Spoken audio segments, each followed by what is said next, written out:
Hi, I'm David. Let's look at this problem. We're given a couple of inequalities. We're told that y is less than or equal to e to the negative x, y is greater than or equal to 0, and x is greater than or equal to 0. And we're given three instructions. We're asked to find the area enclosed by these inequalities. We're asked to find the volume of the solid given by this area rotated or revolved about the x-axis. And then we're asked to find the volume of the solid of this area revolved about the y-axis. Okay, so we're given three different instructions. Let's start with the first one, to find the area.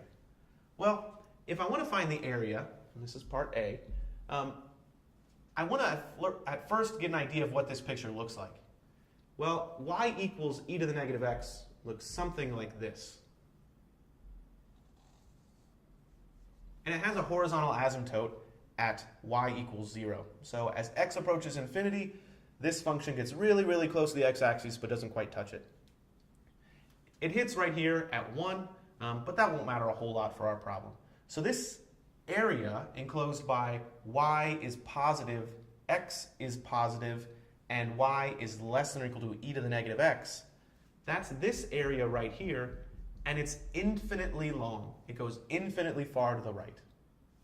So if I want to figure out this area, maybe I'll call it A, then this area would be equal to the integral from 0 to infinity of e to the negative x with respect to x. Well, this is certainly an improper integral because one of my limits of integration is infinity. So I should rewrite this as the limit as a approaches infinity of the integral from 0 to a of e to the negative x dx. That's another way of saying, well, let's cut this off with some constant a, and then let's take the limit as that constant goes toward positive infinity.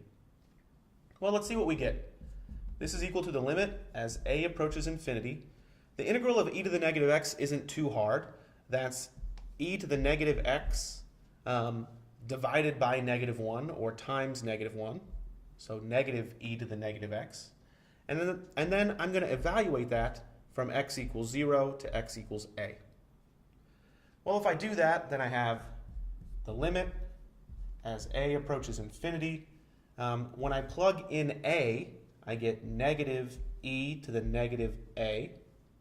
When I plug in 0, I'm going to subtract a negative, so add e to the 0.